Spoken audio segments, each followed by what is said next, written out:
Apabila jamaah yang sudah mendaftar meninggal atau sakit permanen atau sakit tetap, proses pemberangkatan satu orang jamaah haji untuk embarkasi Padang itu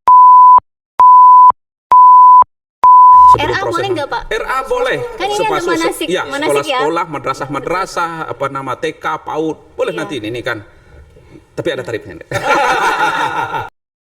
Hai, halo sahabat religi dimanapun Anda berada. Assalamualaikum warahmatullahi wabarakatuh. Salam jumpa dari kami dari Teras 21, podcast Kanwil Kementerian Agama Provinsi Bengkulu yang akan memberikan informasi seputar Kementerian Agama yang terpercaya, aktual, sensasional, dan tentunya bersinergi dengan stakeholder yang ada. Pada episode 2 kali ini kami telah menghadirkan seorang narasumber yang spesial yang akan diperkenalkan oleh rekan saya, Anugrah Rahman. Ya, terima kasih Mbak Dina. Pada episode kali ini, episode kedua, kita kedatangan tamu spesial yaitu Kepala Bidang Penyelenggara Haji dan Umroh Bapak Dr. Haji Itihan MH. Ya, selamat datang Bapak. Selamat datang. Ya, bagaimana kabarnya Bapak? Sehat? Alhamdulillah sehat. Assalamualaikum warahmatullahi wabarakatuh. Waalaikumsalam warahmatullahi wabarakatuh. Ya, kami sangat senang sekali Pak, Bapak berkesempatan hadir. Nah, pada hari ini kita akan fokus ya Mbak Dina membahas mengenai penyelenggaraan haji, penyelenggaraan haji tahun 2022 dan yang akan datang tahun 2023. Iya. Nah, tapi sebelum kita membahas lebih jauh, kita minta Pak Kabid, Pak Intihan untuk menjelaskan dulu kepada sahabat religi sebenarnya bidang PHU itu apa sih tugasnya di Kanwil Kementerian Agama Provinsi Bengkulu. Oke, baik. Bidang penyelenggaraan haji dan umroh Kanwil Kementerian Agama Provinsi Bengkulu merupakan salah satu bidang yang ada di Kanwil Kementerian Agama Provinsi Bengkulu yang menangani tentang penyelenggaraan haji di Provinsi Bengkulu dan juga umroh yang ada di Provinsi Bengkulu. Jadi tugas ini merupakan tugas dari pemerintah yang merupakan pendelegasian dari tugas dan program dari Dirjen Penyelenggaraan Haji dan Umroh Kementerian Agama Republik Indonesia. Hal-hal yang berkenaan dengan haji, masalah perhajian dan umroh itu kita yang menangani tentang pelayanan pada masyarakat dan semua aspek yang berkaitan dengan haji dan umroh. Iya, betul. Ya. Baik Pak, saya ingin bertanya tentang pemberangkatan haji tahun ini ya Pak, tahun 2022. Ini kan merupakan keberangkatan jamaah haji perdana setelah 2 tahun absen tidak ada keberangkatan karena pandemi COVID-19. Tahun ini berapa jamaah yang kita berangkatkan khususnya dari Provinsi Bengkulu Pak? Iya, pasca pandemi setelah 2 tahun kita tidak memberangkatkan jemaah haji secara nasional bahkan secara internasional pun haji selama 2 tahun tersebut tidak diberangkatkan karena pengaruh dari pandemi COVID-19. Untuk tahun 2021 2022 ya kita memberangkatkan sesuai dengan kuota yang dibagikan atau disampaikan oleh pemerintah pusat Kementerian Agama untuk Provinsi Bengkulu sebanyak 747 jamaah. Untuk Bengkulu jadi dijatahkan 747 Pak ya? 747 jamaah itu dibagi lagi?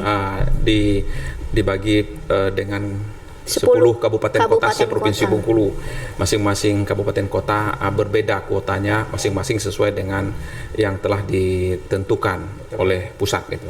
Ini kebijakan dari pemerintah Indonesia atau memang dari Arab Saudi sendiri Pak yang memberikan pembatasan kuota atau bagaimana ini? Iya, penentuan kuota itu adalah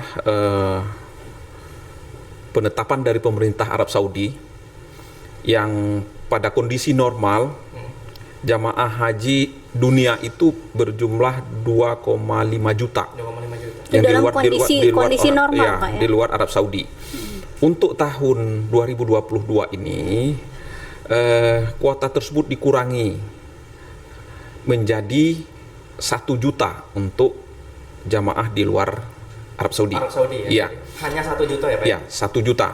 Dari 1 juta itu dibagi ke seluruh negara-negara yang ada jamaah muslimnya. Oke. Ya.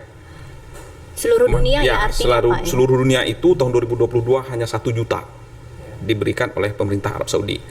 Untuk Indonesia, ya dari 1 juta itu kita mendapat bagian 151 jamaah.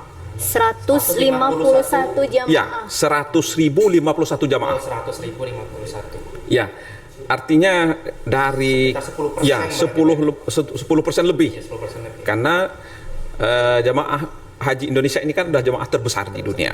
Jadi dari ratusan negara kita mendapat 10%, itu udah luar biasa dengan jumlah tersebut. Dengan jumlah tersebut tentunya untuk jamaah Provinsi Bengkulu pun mengalami penurunan dibandingkan Pemangkasan jamaah ya, Pak, ya? dibandingkan jamaah normal biasanya. Kita di normal jumlah jamaah kita di 1.636 untuk Provinsi Bengkulu. untuk Provinsi Bengkulu yang dibagi kepada 10 kabupaten kota.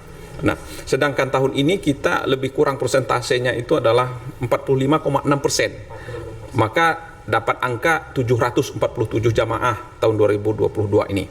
Nah, tentu kan Pak, setelah 2 tahun kita tidak berangkat nih, Ya. itu saja sudah menjadi polemik. Apalagi setelah 2 tahun tidak berangkat, terus akhirnya bisa diberangkatkan pada tahun 2022, dikurangin lagi. Ya. Itu kan pasti menjadi polemik di Iya, masyarakat. betul. Itu gimana sih Pak sebenarnya penjelasan dari kita sendiri, dari pemerintah, dari Kementerian Agama? Karena ada pembatasan umur juga, Pak. Iya. Ya. Setelah itu ada lagi pembatasan umur ternyata. Jadi sudah dikurangin setengah, dibatasin lagi umur. Nah itu kan kalau nggak salah menjadi maksimal 65 tahun ya Pak ya? Ya. Pembatasan kuota adalah ketentuan dari Arab Saudi. Kita tidak bisa berbuat banyak. Ya. Karena izin untuk masuk ke Arab Saudi dibatasin kayak gitu kan. Termasuk yang kedua adalah pembatasan usia maksimum 65 tahun. Itu 65 dibatasin tahun. dari Arab Saudi itu Pak? Itu ditentukan oleh Arab Saudi. Artinya bukan kebijakan dari pemerintah Indonesia ya? Tidak. Itu kebijakan dari Arab Saudi. Semua jamaah yang berasal dari luar Arab Saudi itu dibatasi usia 65 tahun. Mengapa ini dibatasin? Nah, ini perlu kita jelaskan. Karena ini kondisinya kemarin masih suasana COVID yang masih mengkhawatirkan ya, oleh pemerintah Arab Saudi, maka dibatasi usia. Maka diasumsikan jamaah yang berusia 65 tahun ke bawah dianggap masih kuat dan sehat. Kan kayak gitu. Iya. Ini persepsinya seperti itu. Nah, sehingga keluar aturannya seperti itu.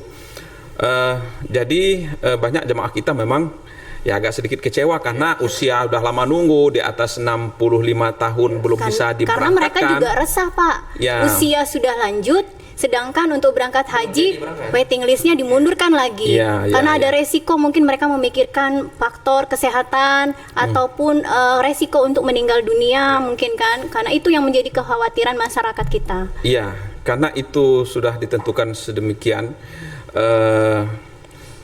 Maka tentunya pada kesempatan ini juga perlu kita sampaikan bahwa pembatasan usia itu insya Allah tidak selamanya, hanya pada kondisi COVID aja. Nah, ketika nanti harapan kita ya tahun depan ya? normal, Ya. karena pada kondisi normal, ya kami dapat informasi juga terbaru tahun 2023 insya Allah tidak dibatasi usia. Ya, kita berdoa dengan catatan ya COVID tidak berkembang lagi gitu ya. Mudah-mudahan kita berdoa bersama. Ya, tentunya. karena penyebab pembatasan usia itu hanya COVID. Ya, COVID ya. Karena dikhawatirkan pada waktu itu tahun 2020. Untuk tahun depan Pak, apakah nanti jamaah yang sudah masuk kategori lanjut usia ini diutamakan atau diprioritaskan atau ya sesuai nanti masa tunggunya? Ya, untuk waiting list pemberangkatan untuk tahun 2023 nanti jika tidak dibatasi usia, tentunya pemberangkatan yang pertama yang harus dilakukan adalah sisa jamaah haji yang sudah melunasi tahun 2020. Oh iya. Nah, baru kita berangkatkan itu kan 45,6%.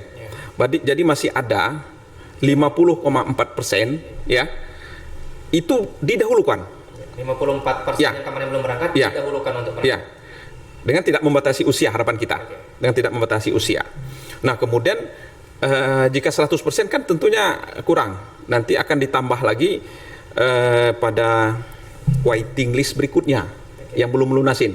Nanti yang waiting list itu melakukan pelunasan sesuai dengan kuota yang telah ditentukan Arab Saudi dan juga pemerintah Republik Indonesia untuk Provinsi Bengkulu. Nah, harapan kita tentunya ada penambahan malah dari pemerintah Arab Saudi. Kalau untuk penambahan kuota untuk usia lansia sendiri tahun depan ada kemungkinan nggak, Pak? Iya, pada kondisi normal, regulasi pemberangkatan haji itu ada tiga aspek yang bisa diberangkatkan. Yang pertama itu adalah waiting list, artinya nomor urut. Kemudian yang kedua biasanya ada kuota lansia. Lansia, Pak, ya. Kemudian ada yang ketiga itu adalah penggabungan muhrim. Nah, Oke. maka untuk usia, ya, walaupun dia belum belum masuk pada daftar waiting list yang terpanggil, itu ya, yang terpanggil untuk melakukan pelunasan untuk pemberangkatan tahun berjalan, dia ada kuota biasanya. Kuota jadi itu ada kemungkinan untuk didahulukan keberangkatan. ya, biasanya terbatas kuotanya. Misalnya kalau Bengkulu misalnya diberikan kuotanya 10 orang, nanti akan diurut dari usia tertinggi. Itu ya. Usia tertinggi misalnya di Provinsi Bengkulu tertinggi di angka 99 tahun. Diambil dulu ada 99, 98, 80 dan sampai misalnya 10 itu tadi. Diambil dari atas posisinya. Nah, usia lansia ini sesuai dengan ketentuan itu adalah 75 tahun ke atas. Oh, 75 Dianggap lansia. tahun ke atas dianggap lansia dan Dianggap lansia. berkesempatan untuk mendapatkan kuota tambahan lansia. mendapatkan kuota Tambahan lansia tadi ya, Pak? dari lansia, dari unsur lansia. Berarti kan tidak melalui Waiting jalur list, ya? waiting list tadi kan nggak bisa dia ganggu gugat itu kan, karena nomor porsi tidak bisa melangkah-langkah, kecuali dengan dua pertimbangan ketentuan aturan tersebut. Nah, termasuk yang kedua tadi biasanya ada kemungkinan juga untuk penggabungan muhrim. Misalnya antara suami istri tidak daftar serempak. Ya.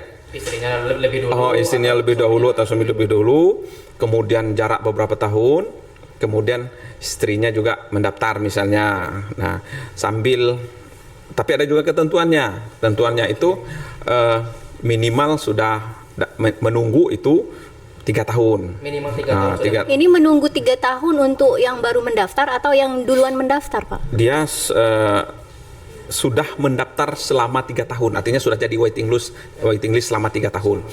Sementara misalnya suaminya sudah daftar duluan dan sudah terpanggil pada tahun itu. Oh, begitu. Nah, Ya. Yang menyusul itu minimal 3 tahun. Minimal 3 tahun. Sudah Artinya kalau mendaftar. misalnya saya mendaftar duluan dan suami saya menyusul, beliau harus menunggu dulu dalam 3 tahun. 3 tahun dulu, kemudian nanti kebetulan si istri misalnya Dipanggil pada tahun depan dipanggil tahun 2023. depan, kemudian ada peluang untuk waiting list. Itu pun kalau kuotanya ada.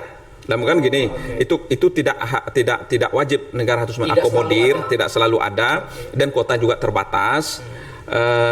Jika itu ada kuotanya yang memadai untuk itu bisa. Itu tidak ada terlalu kewajiban, tidak.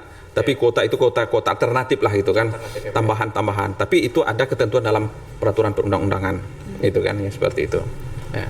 Jadi bicara tentang waiting list, Pak, maaf Pak. Ini di Provinsi Bengkulu, Pak. Mungkin sahabat religi juga pengen tahu, waiting list terpanjang di kabupaten mana, Pak? Untuk seprovinsi Bengkulu ini waiting list totalnya itu ada di 33.442 jamaah. 30.000 jamaah ya. Dan tertinggi ada di Kota Bengkulu. Kota Bengkulu. Ya, Berapa tahun, Pak? Kota Bengkulu itu sekarang pada hari ini saya cek di Siskohat itu total daftar tunggunya itu di 9.278 jamaah ya. Berapa tahun itu? Kalau daftar hari ini, Iya. itu daftar tunggunya 30 tahun. Waduh. Nah, ini kalau bagi yang belum daftar, Baru mau daftar. kalau mau daftar hari ini itu 30 tahun lagi baru berangkat. Ke depan baru bisa berangkat. Kalau sekarang usia 40, nanti usia 70 tahun ya, Pak. Kita mungkin baru nunggu pensiun nanti kan. Siap-siap aja. Jadi dan yang kita karena Provinsi Bengkulu ini menggunakan kuota kabupaten kota, itu ada kabupaten yang terendah Kabupaten mana itu, Pak? Kabupaten Kaur. Kabupaten Kaur, ya? Kaur itu daftar tunggunya sekitar 1323 Iya. pada hari ini, Iya. ya, pada hari Berapa ini. tahun tuh? Artinya Nah, kalau konversi ke tahun, Kalau dibagi dengan kuota per tahun normal ya, ya. itu Kaur itu di 106, sedang di kota tadi adalah 307 kuota normalnya per tahun. Maka tadi kota daftar tunggunya sampai 30 tahun. Kemudian Kaur itu daftar tunggunya 13 tahun. Kalau daftar sekarang 13 tahun. 13 tahun. Berarti usia Masih aman lah. 40-an, sekarang 53 udah bisa berangkat. Masih kuat ya, saya Ya, rasa masih di bisa. usia sekian. Dan karena variatif ya, setiap kabupaten kota itu ada yang 21 tahun, seperti Rejang Lebong Bengkulu Selatan 21 tahun. Kemudian Muko-Muko dan Kepahyang itu 20 tahun. Ada yang 19 tahun juga, Bengkulu Tengah. Kemudian Artinya bervariasi ya, Pak. bervariasi. Gini, Pak. Kalau misalkan kita menggunakan Waiting list tadi kabupaten. waiting list kabupaten kota kan, Pak. Artinya kan ada nanti yang terendah. Cukup nunggu sebentar bisa berangkat. Nah, itu kan jadinya membuat masyarakat ini kan bisa istilahnya ngakalin ya, Pak ya. Berpikir Ngakalin. ya, Ya. untuk mendaftar. Kalau saya daftar di kota, dia orang kota, daftar di kota 30 tahun lagi baru berangkat. Iya. Ketika dia tahu informasi ini misalnya, Pak ya. Mau daftar ke Tahu Kaur aja. Dia mau ngakalin mau daftar ke Kaur itu. Iya, kayak bisa mana? nggak itu, Pak, gitu? Pindah ke Kaur. Harus pindah ke Kaur ya, Pak ya. Minta pindah ke tugas ke Kaur aja. Minta pindah tugas ke Kaur, nanti kakaknya pindah ke Kaur, KTP-nya pindah ke Kaur. Jadi untuk persyaratan pendaftaran itu Iya. KTP domisili di mana tempat tinggal gitu kan. KTP, Hanya KTP, KK. Kalau sekarang ada impres terbaru bahwa persyaratan itu jamaah haji ketika mendaftar harus sudah menjadi anggota BPJS. Yang terbaru ya, Pak. ini- Yang daftar nanti. Ya, Oh, ini syarat tambahan sekarang, Ya, Pak, ya, harus tambahan. terdaftar sebagai peserta BPJS. BPJS itu ya. Jadi itu, tapi tidak susah-susah. Kita kan udah BPJS semua. Kalau mau daftar kan udah ada kartu BPJS-nya semua ya. Dan semua masyarakat. udah. Sekarang masyarakat itu sudah jadi kebutuhan BPJS itu. Karena kalau mau berobat yang berat-berat juga, kalau tidak pakai BPJS kan mahal. Dan prosesnya pun buat BPJS pun lebih mudah. Lebih mudah. Apalagi masyarakat itu kalau memang ini pilih yang kelas 3 misalnya kan harganya lebih murah kalau mandiri gitu kan. Kalau seperti kita kan udah jadi otomatis ya. Jadi anggota BPJS kan BPJS, seperti itu. Jadi kembali lagi tadi untuk mau pindah ke Kaur, boleh pindah Boleh dulu. ya, pindah domisili dulu ya, Pak. Tapi ya itu tadi. Pindah harus domisili, berusaha, ya. Iya. Kakak Kalau- pindah, ya. KTP pindah gitu ya, Ya, Pak. kalau Kemenak itu pada prinsipnya Ya. ketika KTP dan KK itu ada di kabupaten tersebut, Silakan. silakan. Karena pada prinsipnya kita tidak meneliti secara Secara faktual, kita meneliti secara administratif. Iya. Karena yang mengeluarkan KTP itu bukan Kemenak. Iya, betul. Ada Pemda Iya. atau Capil gitu ya. Maka Kemenak tidak ada istilahnya eksodus di Kemenak. Kemenak tidak ada istilah eksodus ya. Karena Kemenak mendaftar jamaah haji itu sesuai dengan domisili dibuktikan dengan KTP dan KK gitu ya. Jadi artinya kalau syarat pendaftaran haji sudah terpenuhi, bisa mendaftar haji. Iya, bisa mendaftar haji sesuai dengan Domisili. yang ada. Karena Bengkulu ini adalah salah satu provinsi yang menggunakan kuota kabupaten kota. Misalnya kalau kita nih Nugrah misalnya Seluma misalnya kan, udah pulang ke Seluma aja karena orang tuanya ada di situ misalnya. Iya. Saya pindah aja ke situ gitu kan. Dan sementara gitu, Pak. Ada provinsi lain itu kuotanya kuota provinsi. Nah, kalau kuota provinsi itu berarti urutnya di provinsi. Mau KTP mana aja, pada hari yang bersangkutan dia mendaftar, maka dia langsung Langsung masuk terdata waiting dalam list. waiting list Provinsi. provinsi. Itu kan. Kalau kita tuh tadi bedanya. Tapi kan itu ada plus minusnya juga. Ya, apa keuntungannya, Pak? Kalau Provinsi Bengkulu menggunakan kuota kabupaten kota, keuntungannya apa?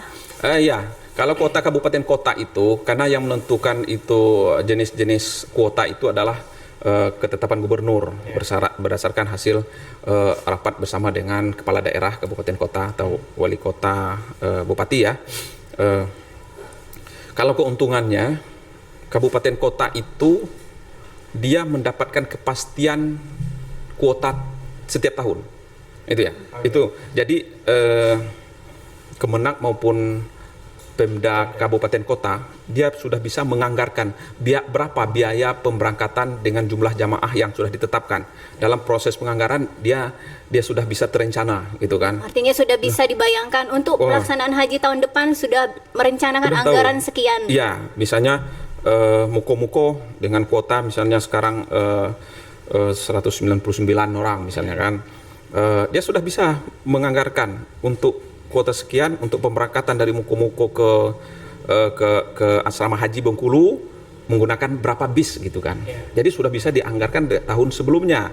Nah, sementara kalau pakai kuota provinsi dia belum tahu. Karena kita belum bisa mendeteksinya. Karena belum dibagi. Per kabupaten. Karena untuk mendeteksi itu berapa jamaahnya itu adalah dengan menggunakan sistem komputerisasi haji gitu kan. Jadi bisa saja nanti ya tahun berjalan itu tidak ada jamaah sama sekali. Kalau sekarang misalnya Bengkulu langsung dipindahkan jadi kuota provinsi, bisa dipastikan Yang lebih jamaah banyak haji berangkat, setahun itu kota semua. kota semua. Mungkin sampai 3 tahun, 4 tahun berturut-turut itu kota semua yang ngisi. Kabupaten kota nggak ada yang berangkat. Karena rata-rata kabupaten kota itu kan di bawah dari 20 tahun. Jadi coba kalau kita logikakan, mereka kan 30 tahun, berarti sampai 21 tahun itu kan 8 tahun mereka itu. Betul. Jaraknya itu kan. Iya. Nah, bisa saja 8 tahun nanti nggak ada jamaah lain, kota Dan terus saya rasa gitu kan. nanti ini mendapat protes ini Pak dari kabupaten kota kalau Justru itu, diberlakukan. maka justru itu untuk kuota Bengkulu ini tidak berubah-ubah. Kenapa? Kita ada 10 kabupaten, 10 kabupaten kota, 1 kota, 9 kabupaten. Itu ya. 9 kabupaten ini bertahan dengan kota kabupaten kota. Cuman wali kota sendiri yang mau ke kota provinsi. Kalau ditawarkan sekarang dari 10 Karena kabupaten waiting kota, listnya sudah sangat panjang. Menolak Pak. ya 9 menolak, 1 wali kota menghendaki untuk kota provinsi. Karena otomatis dia berangkat terus tuh sampai 5-6 tahun ke depan gitu kan. Seperti Tapi itu, kan. satu Pak yang saya pikir bahwa penggunaan kuota kabupaten kota ini memberi keuntungan juga untuk jamaah haji. Kalau tadi bicara masalah anggaran, karena setiap tahun kan Pemda juga akan memberikan uang saku ya Pak ya bagi jamaah kan. Ya, kalau Pemda biasanya tidak juga uang saku, tapi dia memberikan fasilitas untuk proses pemberangkatan haji yang pasti itu kan difasilitasi oleh Pemda kabupaten kota ya. Untuk ininya, kalau uang saku itu Kebijakan pemerintah kebijakan aja. Kalau masing-masing. memang dia punya anggaran untuk itu dipersilakan. Kalaupun tidak, rata-rata di Bengkulu itu jarang juga. Paling dibantu itu baju batik, itu misal batik daerah gitu kan, seperti seragam. Itu kan juga perlu dianggarkan Iya, juga kan. betul, Pak. Dia harus tahu jumlahnya. Jumlahnya berapa? Tahun yang bersangkutan itu kan. Nah, sistem penganggaran kita kan bukan setahun sebelumnya kan sudah dianggarkan, direncanakan. Itu salah satu keuntungan dari kuota kabupaten kota kan seperti itu kan. Tapi ini pasti ke depan bisa saja Pak ya, yang tadinya berangkat waiting list misalnya 20 tahun, tapi karena nanti kita dapat penambahan dari Arab Saudi untuk Indonesia sendiri misalnya ditambah lagi jadi berapa juta gitu kan Pak. Ya. Nah, itu berarti pasti nambah juga Pak ya. Maksudnya berkurang Kuota waiting list. Iya, sudah dipastikan. Ketika kuota itu bertambah, Waiting list berkurang. waiting listnya berkurang. Nah, sekarang ingin saya sampaikan satu hal lagi nih, hubungannya dengan waiting list. Ada visi Arab Saudi sampai tahun 2030. Apa itu Pak? Visi Arab Saudi sampai 2030 itu adalah memberangkatkan jamaah haji itu 2 kali lipat dari sekarang. Sekarang Arab Saudi Ini itu kabar gembira ini Pak. kabar gembira. Jadi sekarang Arab Saudi itu untuk jamaah luar Arab ya. Itu 2.500.000. Sekarang visi Arab Saudi itu sampai 2030 itu 5 juta. Wow. Berarti 2 kali lipat. Berarti sekarang tahun 2022. Berarti 8 tahun lagi. Tetapi ini bisa bergerak dalam artian visi Arab Saudi ini kan tidak pada titik akhirnya 2030-nya. Tetapi dia bergerak dari 2023, 2024 sesuai dengan fasilitas yang telah disediakan di Arab Saudi. Nah, maka sampai puncaknya nanti harapan kita di 5 juta. Kalau 5 juta berarti kan 2 kali lipat jemaah kita. Kalau sekarang 220.000 bisa sampai 410.000 otomatis. Iya, Artinya ini penambahan ini mengikuti fasilitas yang sedang dibangun mungkin Pak ya. Sedang dibangun di Arab Saudi Pak. Ya, justru itu Arab Saudi 8 tahun ke depan, ya mulai bergerak visinya kan sudah mulai melakukan misinya mulai tahun 2023-2024. Ya, itu salah satu fasilitas Arab Saudi itu yang akan dibangun untuk menambah kuota itu adalah yang paling dominan itu adalah di fasilitas Mina. Itu pun Mina itu kan sudah diperluas dengan Mina Jadid gitu kan. Itu. Nah, rencana mereka desain Mina itu akan ditingkatkan. Ya. Tingkat 2. Sekarang kapasitas misalnya 2,5 juta. Kalau ditingkatkan 2 kali lipat. Jadi orang yang mabit di Mina ya, itu ya, bisa di lantai dasar, bisa di lantai 2 nanti kan, seperti itu kan. Kapasitas bertambah juga berarti 2 kali lipat. Nah, kalau misalnya 2 tahun ke depan bisa dia membangun fasilitas itu misalnya ya 20%, berarti ada penambahan 20%, mungkin tahun 2023-2024 misalnya kan ada penambahan gitu kan.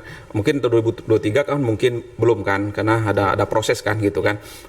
2024 dan selanjutnya nanti kan ada tahapan-tahapannya. Nah, ketika itu nanti bisa terpenuhi sampai 2030 visi Arab Saudi ini, ya insya Allah nanti jemaah haji kita lebih banyak, lebih cepat waiting listnya seperti itu. Ini perlu berikan support dan semangat bagi jemaah haji yang waiting list. Jangan pesimis dulu. Ya. Nanti keburu saya dipanggil yang maha kuasa. Saya belum bisa menunaikan ibadah haji.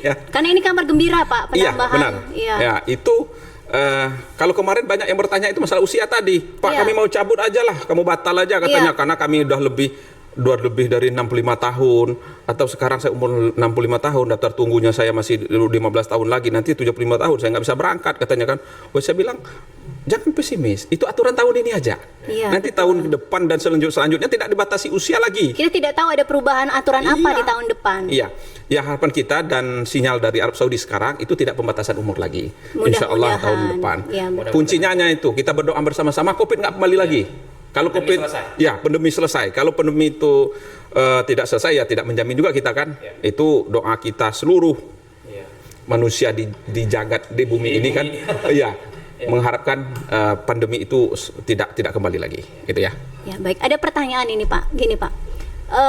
Seandainya gini, ada jamaah atau ada masyarakat yang mendaftar ya. Misalnya saya kemarin misalnya mendaftar misalnya di Kabupaten Bengkulu Selatan.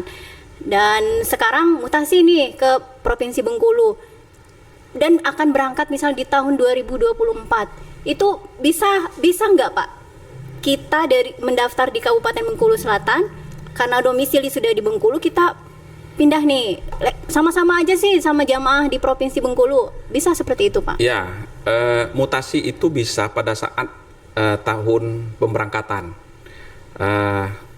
Kalau kita mutasi itu bukan pada tahun keberangkatan, itu ketentuan ya. Itu nanti akan merubah daftar waiting list seseorang. Justru itu peluang untuk mutasi itu ada dalam regulasinya, ada boleh untuk mutasi, tapi pada saat memang tahun tersebut dia memang harus berangkat kan. Artinya kalau dipanggil berangkat tahun inilah kita mengurus untuk mutasi ke. Iya kan seperti itu. Kalau nanti dia mutasinya misalnya bukan pada tahun berangkat, pasti nanti akan menggeser nomor porsi orang lain. Nah, itu sistem yang berbicara di situ. Maka tidak bisa, karena nomor urut yang di atas tidak boleh dilangkah dengan urut di bawah, kecuali dengan ketentuan-ketentuan yang tadi, usia dan penggabungan muhrim yang tadi saya sampaikan di awal gitu ya. Kan seperti itu. Itu peluangnya ada. Jangankan antar kabupaten, antar provinsi aja boleh. Antar provinsi boleh, asalkan di tahun pemanggilan keberangkatan. Pada tahun pemberangkatan itu dilakukan mutasi tersebut gitu kan. Silakan Bapak diminum dulu Bapak. Sambil kita ngobrol, kita sambil minum nggak apa-apa. Kita ngobrol santai aja Pak. Iya, baik. Ada jamaah yang pernah saya temui ini begini Pak. Dia bertanya masalah pelimpahan juga ini. Orang tuanya sudah meninggal. Jadi waktu itu yang mendaftar suami istri, yang meninggal ini ibunya. Bagaimana itu pelimpahannya? Siapa saja yang boleh mengganti posisi ibunya menemani sang ayah untuk berangkat haji? Ya, sejak Undang-Undang Haji itu, Undang-Undang nomor 8 tahun 2019 itu ada perubahan pergeseran dari ketentuan bahwa sebelumnya itu siapa yang meninggal dunia atau sakit permanen dia hanya punya peluang dibatalkan, duitnya diambil. Ambil uangnya. Sebelumnya ambil uang. begitu Pak ya? Ya, sebelumnya. Kalau meninggal dibatalkan, silakan batalkan ambil duit uangnya. ambil. Kalau anaknya mau mengganti, daftar ulang. Daftar ulang. Daftar Ikut lagi. waiting list lagi. Ya, ikut di bawah lagi. Nah, sejak 2019 itu Undang-Undang nomor 8 tahun 2019 bahwa kebijakannya apabila jamaah yang sudah mendaftar ya meninggal atau sakit permanen atau sakit tetap dengan dibuktikan dengan dokumen ya, maka dapat digantikan oleh ahli waris terdekat. Itu sudah ada ketentuan juga, dibatasin. Ahli warisnya itu dibatasi. Misalnya kalau yang meninggal itu misalnya istri, suaminya belum daftar misalnya, bisa digantikan dengan suaminya. Suaminya bisa menggantikannya, ya.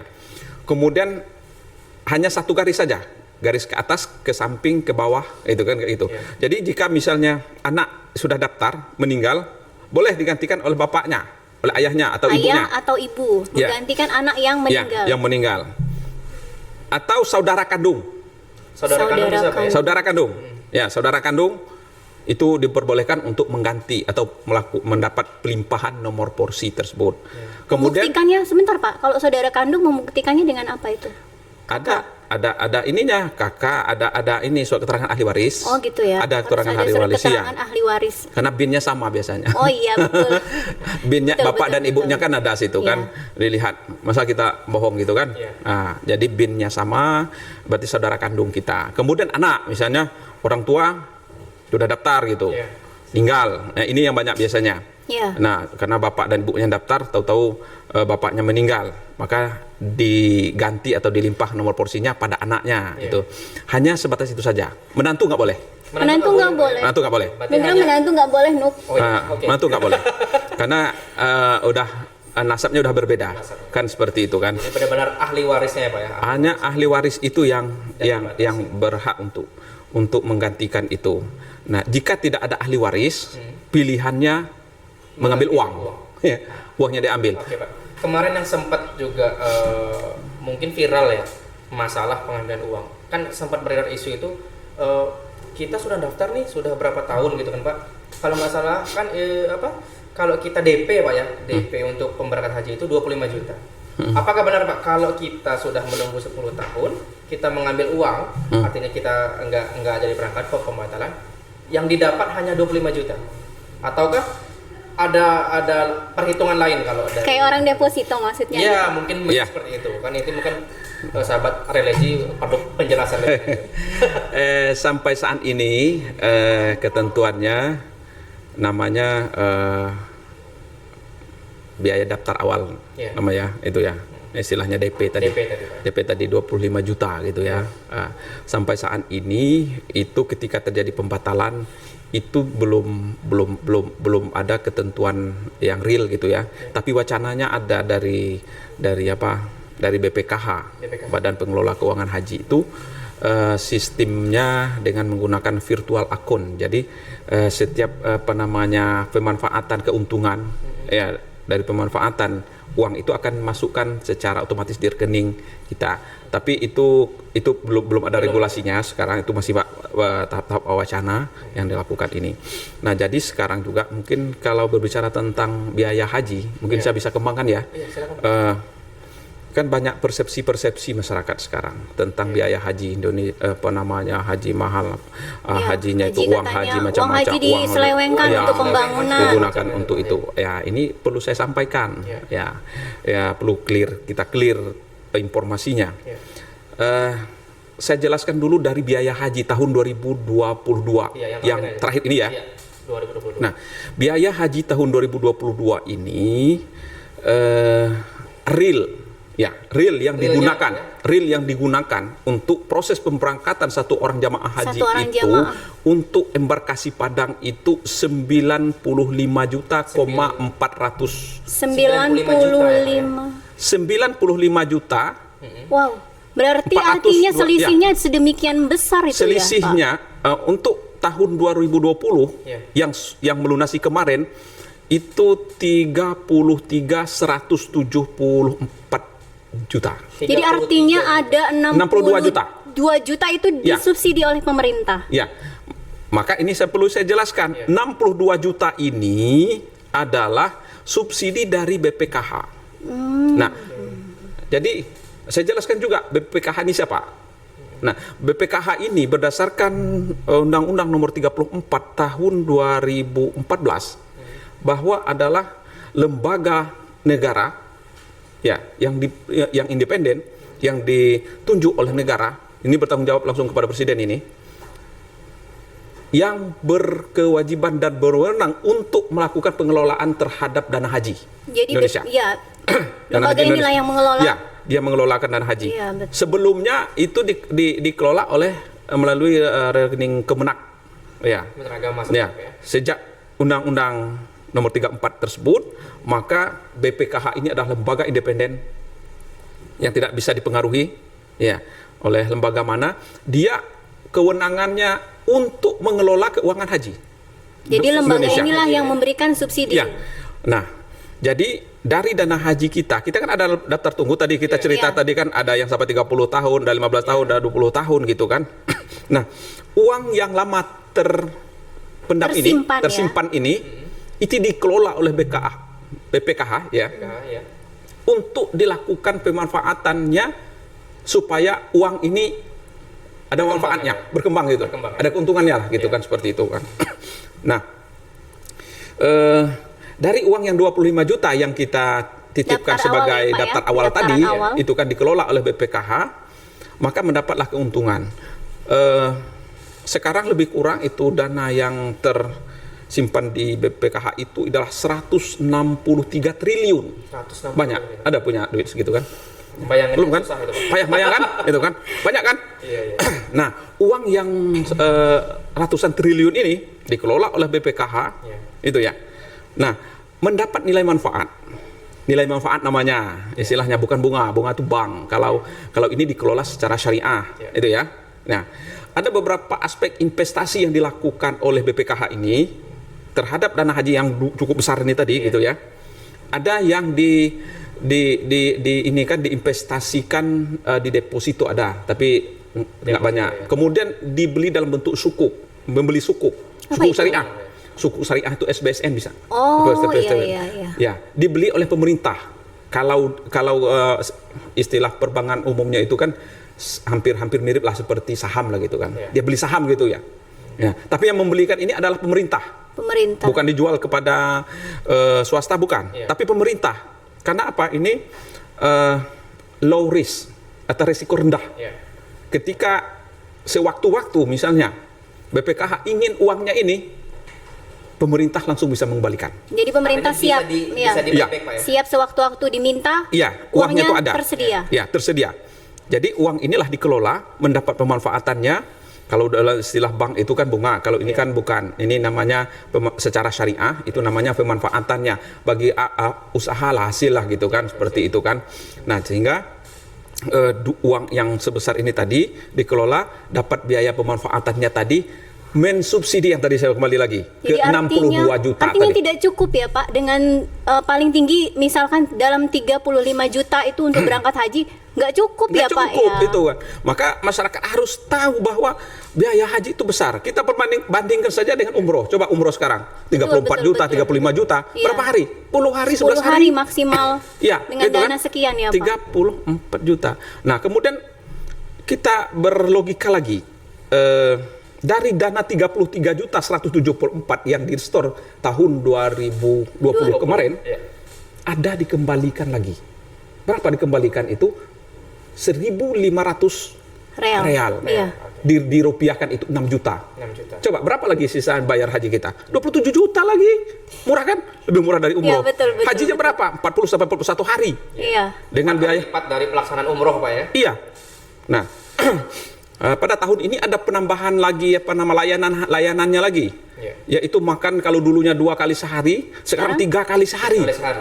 Jadi living cost yang 6 juta ini 1.500 ringgit ini tadi untuk belanja aja itu. Iya, Banyak sisa, Pak. Ya, kalau dulu Beli oleh-oleh iya, gitu ya Pak ya. Kalau dulu living cost itu untuk biaya hidup sebetulnya. Iya. Karena pada tahun 2011 itu di Mekah itu saya berangkat di awal tahun 2008 itu belum disiapkan itu makan Jadi makan beli sendiri. pada masa itu jamaah mempersiapkan sendiri. Kalau mau makan ya silakan. Ada yang dulu bawa beras, Oh. kemudian ada di situ juga beli di situ. Iya. Kayak itu dulu tahun 2018.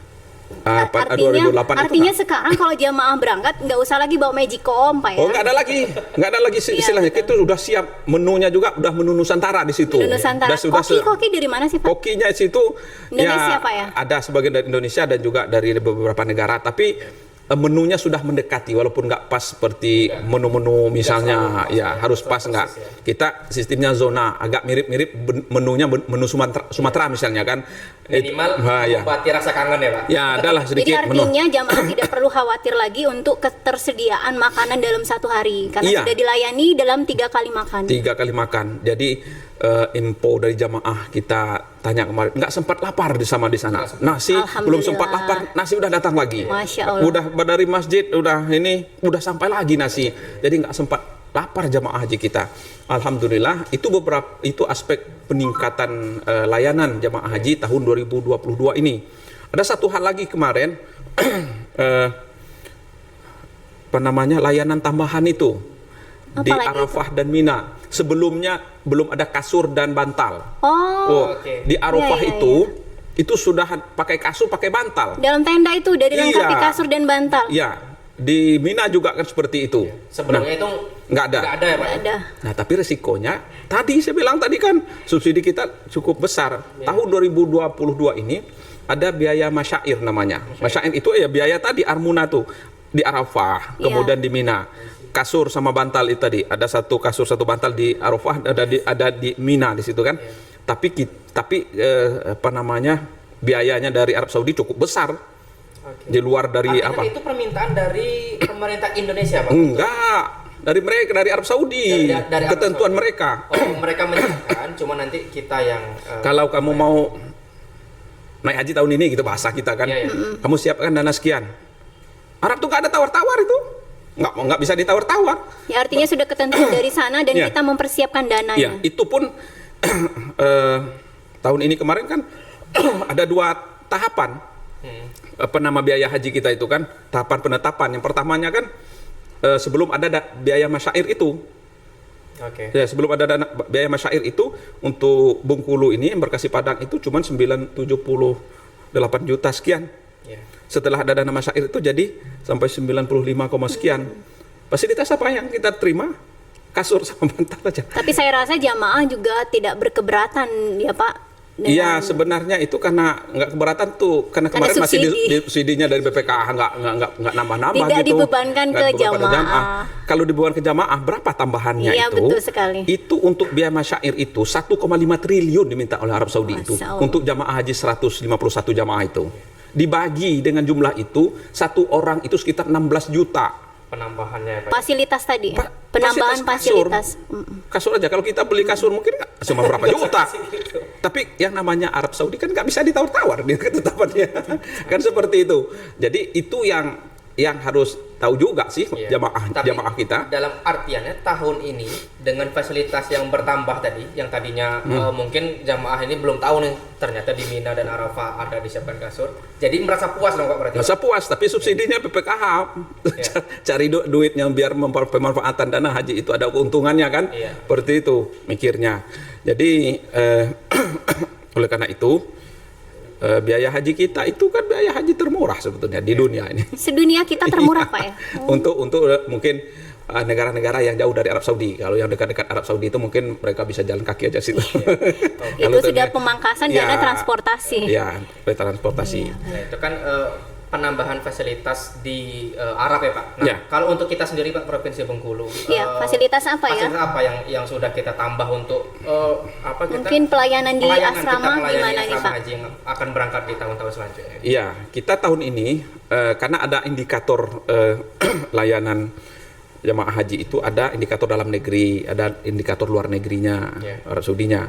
Nah, indikator dalam negeri itu layanan kita adalah mulai dari proses pendaftaran, kemudian dokumen haji yaitu pengurusan visa, paspor dan lain-lain ya, dan kemudian fasilitas asrama haji, kemudian sampai proses pemberangkatan di embarkasi kan seperti itu fasilitas dalam negerinya. Untuk fasilitas dalam negeri ini ada peningkatan layanan kita itu untuk dokumen hajinya. Kalau kemarin prosesnya itu kita bawa paspor ke Jakarta, proses pemisahannya itu, kalau sekarang proses pemisahannya sudah di provinsi, di kita, di bidang haji, melakukan di Siskohat kita melakukan pemisahan, proses pemisahannya itu, artinya ngurus pisahnya itu, jamaah haji itu tinggal ini aja, prosesnya lebih cepat, sehingga proses persiapan haji 2022 itu lebih singkat. Kenapa bisa? Karena kalau tidak sistemnya seperti itu susah untuk bisa selama 45 hari, belum lagi libur lebaran dan lain-lain gitu kan, sehingga proses pemberangkatan haji itu tepat waktu dan bisa diberangkatkan. Dan layanan terbaik 2022 itu berdasarkan hasil evaluasi itu adalah pelayanan haji terbaik sepanjang masa. Oh. Ya. Itu ya. Baik Kan, Pak. ya, gimana? Itu secara administratif Pak. Nah, sekarang ini kan kalau dulu jamaah yang mau berangkat haji itu kan diantar sama keluarga kan. Dulu kita yang ngantar bisa masuk nih ke asrama. Nah, sekarang ini setelah embarkasi kita di Bengkulu itu menjadi embarkasi bukan lagi asrama haji, ada peningkatan pelayanan apa sih Pak? Karena kita dari keluarga kan nggak bisa masuk nih Pak. Dari lambai-lambai tangan aja nih dari gerbang ya. Penasaran nih di dalam itu kamar jamaah itu seperti apa sih Pak? Ya.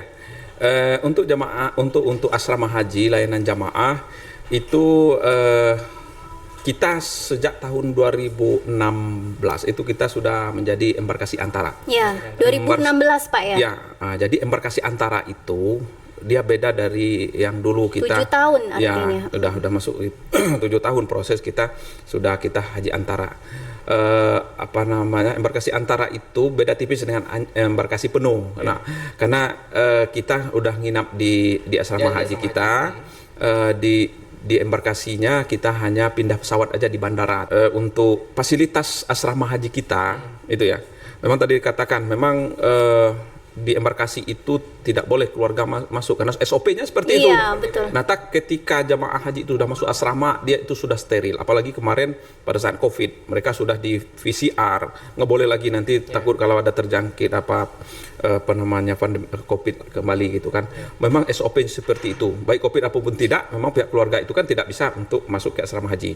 Nah, untuk fasilitas asrama haji kita Provinsi Bengkulu ini udah luar biasa. Kita sudah punya 2 tower. 2 tower ya. Ya, itu bertaraf hotel bintang 3. Ya, dengan jumlah dengan jumlah kamar itu sekitar 100 dengan jumlah kamar 231 kamar. 200? Ya, untuk cukuplah memadai bahkan lebih dari untuk satu kloter untuk pemberangkatan gitu ya. Itu ya. Nah, jadi untuk jamaah haji kita perubahannya luar biasa. Bahkan ada statement dari jamaah itu kan setelah mereka itu menikmati asrama haji kita, mereka itu tidak seperti bayangan mereka. Kalau dulu jamaah haji asrama haji itu seperti ranjang tingkat-tingkat ya, itu. Betul, Pak. Ya, saya masih ingat waktu ngantar almarhum nenek saya dulu Pak, itu masih ranjang bertingkat dan ditumpuk. 3 ranjang dalam satu kamar. Artinya ada 6 orang dalam satu kamar. Betul. Bahkan betul sekali. Di ruangan Mina itu dulu satu kamar itu sampai orang 20-an. Bisa sampai orang 20-an kan seperti itu kan. Jadi kalau sekarang satu kamar itu 2 orang, 2 bed itu kan mungkin sudah kelas hotel bintang 3. Bintang 3 kan situ kan. Walaupun ada juga dengan pakai bed misalnya, ada juga misalnya kan kalau ada permintaan dari mereka misalnya bertiga dengan anaknya, udah kami minta satu bed, itu bisa seperti itu. Dan pasti bisa jamaah haji pasti nyaman ya Pak ya. Dijamin asrama haji pasti nyaman. Sekarang fasilitasnya kan fasilitas hotel kan seperti itu. Jadi naiknya itu ke lantai 2, 3 dan lift. seterusnya pakai lift. Ada lift, Ya, memang mereka sudah diperkenalkan gimana pada saat nanti di Arab Saudi itu mereka Jadi menggunakan ada hotel. simulasi. Ya, simulasinya di sini udah luar biasa. Kemudian di kamarnya itu ada TV, kemudian kamar mandi Shower pakai ada nggak sih, Pak? shower, Shower, ya pakai shower kamar mandinya. Repotnya dari kampung-kampung, dia mau cedok itu mandinya. Nah itu, Pakai gayung, Pak. pakai gayung, pakai cedok lagi. Padahal di situ cuman pencet aja putar itu langsung airnya ngalir ke kita langsung gitu kan. Ini dengar-dengar Mbak Dina tadi tim haji sudah menyiapkan video tentang ini ya. Fasilitas asrama haji. Di asrama haji Pak ya. Iya. Nanti mungkin Iya, betul. keluarga-keluarga Mungkin sahabat religi nanti bisa menyaksikan juga ini loh fasilitas ya, fasilitas dari asrama haji kita sekarang. Ya, samping itu asrama haji kita, di samping memang ini ya. di samping memang digunakan untuk jamaah haji, cuman hanya beberapa 2 bulan lebih kurang.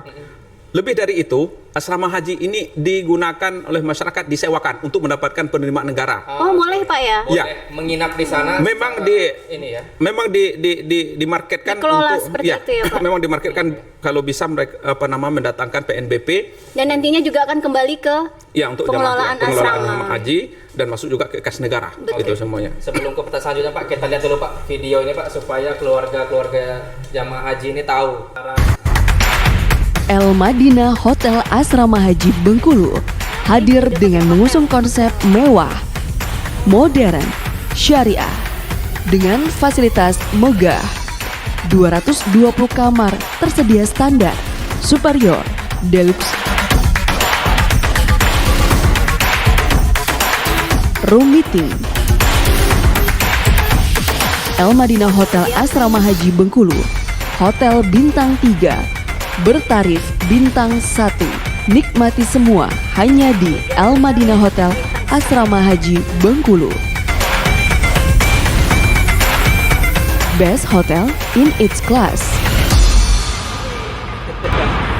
bukan main. Gambaran hotel yang disediakan ya Pak ya? Untuk jamaah haji. Jamaah haji Pak ya? Untuk jamaah haji. Dan untuk umum nanti kalau yang ingin. Ya, di luar dari proses pemberangkatan dan pemulangan haji, di luar itu digunakan untuk umum, disewakan. Ya, bagi misalnya keluarga juga bisa juga untuk wedding. Ada aula yang cukup besar dan Wedding, parkir yang cukup luas, bisa muat 200 mobil. Jadi artinya selain digunakan aula dan asrama untuk pelayanan jamaah, juga diberikan kesempatan bagi masyarakat untuk memanfaatkan Dengan harga murah. dengan Satu kata tadi yang saya dengar itu ya.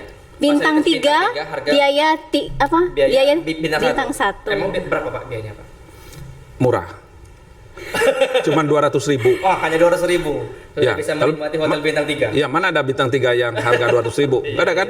Ya, seperti itu. Nah, kemudian kami perlu juga jelaskan, tahun ini juga kita sedang membangun fasilitas pendukung. Ada aula kapasitas 1.500, kemudian ada mockup pesawat untuk fasilitas manasik haji, pengenalan kepada jamaah. Mungkin ada yang baru pertama naik pesawat. Pasti banyak. Jadi di situ dikenalkan bagaimana membuka toilet pesawatnya di situ nanti kan. Kemudian juga kita menyiapkan ada gedung lintasan sa'i. Lintasan sa'i itu mirip seperti di Mekah tapi mini. Gitu ya. Mereka mutar, ada Safa, ada Marwah, mutar situ, ada nanti kita ada lampu hijaunya di tengah gitu kan. Yang dalam proses pembangunan, Pak. Sedang proses pembangunan sekarang, akan selesai di 30 Desember 2022 ini. Kemudian ada satu lagi, itu ada studio manasik, studio mini. Jadi studio mini itu nanti bisa diputar, jadi kapasitas sekitar 45 orang. Nanti diputar gimana proses pemberangkatan haji itu. Seperti nonton bioskop maksudnya begitu, Iya. Pak? Persis seperti 21 nanti. Itu fasilitas sedang kita bangun sekarang. Jadi jamaah itu dipertontonkan dulu sebelum berangkat itu gimana proses berangkat naik pesawatnya, kemudian santai proses itu kan mungkin lebih kurang mereka. Jadi jamaah sudah punya bayangan, oh nanti Iya. di tanah suci ini seperti ini, Iya. medannya seperti ini. Oh. Ada Ka'bahnya juga untuk replika Ka'bah yang sedang kita bangun juga sekarang karena yang lama itu terlalu kecil dan Berarti ya, di tahun depan sudah bisa dipakai? sudah bisa, insya Allah sudah bisa dipakai Istimewa semuanya. nih. Mudah-mudahan. Berarti jamaah untuk pemberangkatan tahun depan sudah bisa merasakan fasilitas terbaru dari Ya. Kementerian Agama Provinsi Bengkulu. Provinsi Bengkulu. Dan itu fasilitas manasik itu juga bisa dimanfaatkan oleh KBIH mungkin ingin manasik haji sebelum RA proses. boleh nggak, Pak? RA boleh. Kan ini ada manasik, Ya, manasik ya? sekolah-sekolah, madrasah-madrasah, apa nama TK, PAUD, boleh Iya. nanti ini kan. Tapi ada tarifnya. Baik.